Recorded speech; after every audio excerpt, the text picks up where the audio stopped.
आपका बहुत बहुत धन्यवाद। नमस्कार। इस बुक का विमोचन बागेश्वर बालाजी के पीठासीन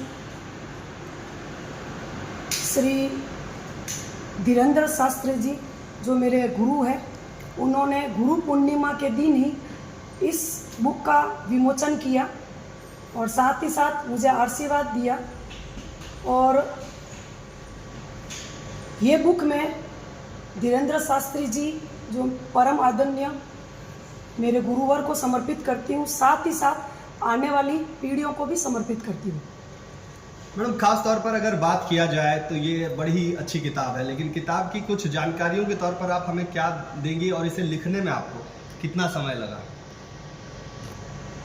इसमें मुझे लिखने में 4 से 5 महीने लगे और मेरे सहयोगियों को भी मैं बहुत बहुत धन्यवाद देती हूँ, जिन्होंने मेरी प्रिंटिंग में और जानकारी में साथ दिया।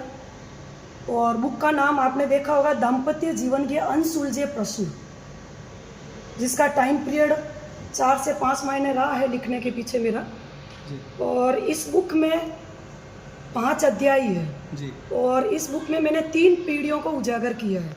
3 पीढ़ियों में जैसे मनु भंडारी जी। उनकी समकक्ष अलका सरावगी जी। उनकी समकक्ष प्रभा खेतान को मैंने, उनके उपन्यासों को मैंने चित्रित किया है, जिसमें 3 पीढ़ियों का उजागर हो चुका है। जी मैडम, ये तो आपने सारी बातें और सारी वो जानकारियाँ दे दी, लेकिन साथ ही साथ जो लोग इन किताबों को पढ़ेंगे, यानी जो आपके पाठक हैं, उन्हें क्या संदेश देना चाहेंगी? थोड़ा विस्तृत में आप इस बारे में अपना प्रकाश डालिए। थोड़ी और मैं जानकारी देना चाहूँगी बुक की, उसके बाद मैं आपको ये बताऊंगी कि मैं पाठकों को क्या संदेश देना चाहती हूँ। पहला तो ये कि आपको पता है, हमारे भारतीय संस्कृति में 16 संस्कार हैं।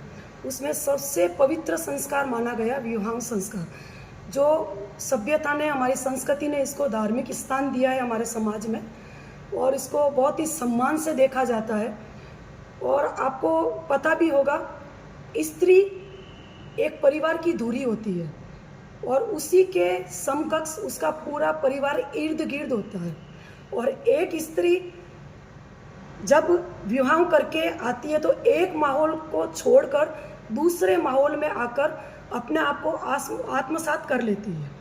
अपने ससुराल को, अपने परिवारजनों को, अपने धर्म के सास ससुर को, सभी को, पूरे परिवार को आत्मसात कर लेती है। और अगर एक स्त्री अपने बचपन का और अपने पिता का घर जब छोड़ के आती है तो ससुराल में उसको पूरा सम्मान मिलना चाहिए, ऐसा मेरा मानना है। और दूसरी बात, पाठकों को मैं ये संदेश देना चाहूँगी कि दाम्पत्य जीवन, जो आप बुक का नाम देख रहे हैं, दाम्पत्य जीवन के अनसुलझे प्रश्न, दाम्पत्य जीवन कोई लड़ाई का अखाड़ा नहीं है कि हम बस उसमें दाम्पत्य जीवन में पति पत्नी के झगड़े हुए। पति पत्नी के झगड़े ना हो, उसका सबसे प्लस पॉइंट है उनमें अटूट विश्वास, आत्मीय संबंध, आत्मीय सामंजस्य, आत्मीय तालमेल अगर उनका बना रहेगा तो मुझे नहीं लगता उन दोनों में आपसी झगड़े होंगे। और स्त्री और पुरुष दोनों को ही एक दूसरों का सम्मान करना चाहिए और दोनों को उनकी भावना को समझना चाहिए। एक दूसरों को टीज देने की वजह से टोन ना कसे, उनको समझे।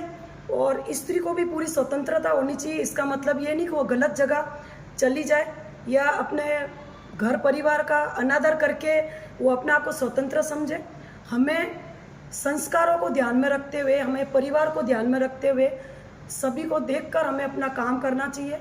और मेरा अगर मैं अनुभव बताती हूँ तो मुझे अपने परिवार वालों ने बहुत सपोर्ट किया, तब मैं आज यहाँ तक पहुँची हूँ। और इस जो आज की पीड़ित युवा है, जिसमें दाम्पत्य जीवन के अनसुलझे प्रश्न लिखने का मेरा एक ही कारण था, जिस वजह से आजकल सुनते जा रहे हैं तलाक होना, झगड़े होना, आपस में उनका बनना नहीं, एक दूसरों का सम्मान नहीं करना। तो मैं प्रिय पाठकों को एक ही संदेश देना चाहती हूँ, हमें सबसे पहले अपने विश्वास को कायम रखना चाहिए। एक इस घटना के माध्यम से मैं आपको बताना चाहूँगी, आपने सुना होगा टाइटैनिक जहाज, बिल्कुल अंग्रेजी जहाज की घटना, आपने पूरी पिक्चर देखी भी होगी, मगर इस पहलू को मैं उजागर करना चाहती हूँ जो दाम्पत्य जीवन का सबसे बड़ा उदाहरण है। उसमें यह है कि 9 दंपति उस जहाज में बैठे होते हैं। जहाज तूफानी की वजह से समुद्र में डूबने की कगार पर आ जाता है। तो पति ये सोचता है कि चलो मैं तो डूबूं मगर मेरी पत्नी को मैं बचा लूँ। तो उसने अपनी पत्नी को बोला कि आप दूसरी नाव में जाकर बैठ जाओ। तो वो पत्नी एक बार तो चली जाती है, उस पानी को देखकर, जहाज को डूबते हुए देखकर चली जाती है। जब वो दूसरे नाव में जाकर बैठती है तो उसके मन में विचार आता है कि नहीं, जिसने मुझे बचाया मैं ही उसको डुबाने जा रही हूँ। तो वापस उस जहाज में वो आ जाती है। तो पति उससे पूछता है कि तू वापस क्यों आई भाई, तुम्हें नहीं आना चाहिए। बोला नहीं, मेरा जीवन आपके बिना अधूरा है, अगर आप ही नहीं रहोगे तो मेरे जीने का कोई मकसद नहीं है। अगर हम मरेंगे तो साथ, जिएंगे तो साथ। इस वजह से ये एक बहुत बड़ा उदाहरण है कि इस तरह का है। जैसे आपने देखा होगा, हमारी आने वाली पीढ़ियों का एक उदाहरण है कि जल हमें जीवन देता है। एक पेड़ को जल के माध्यम से बड़ा किया जाता है। तो ऐसे ही हमारा जीवन है, हमारे जो संस्कार है, हमारे जो पीढ़ियाँ है, हमारे जो माता पिता है, हमें पूरी तरह से अच्छे से लालन पालन करके अच्छे संस्कार देकर हमें बड़ा करते हैं। वो हमेशा यही चाहेंगे कि हमारा बेटी या हमारी बेटी का जो भी विवाह जीवन रहे संस्कारों से भरा रहे और दाम्पत्य जीवन सुखदमय रहे, उसके लिए हमेशा ये कामना करती है। तो मैं आने वाली पीढ़ियों को भी यही कहूँगी कि हमें आपसी तालमेल और सफल दाम्पत्य जीवन के लिए विश्वास को ही इंगित करता है और आत्मीय संबंधों के बिना हम आगे नहीं चल सकते। हमें लड़ाई झगड़ा नहीं करना चाहिए, आपस में सामंजस्य बैठा के दोनों को अपनी समस्या साथ में बैठ के सुलझानी चाहिए, तीसरों को इन्वॉल्व नहीं करना चाहिए।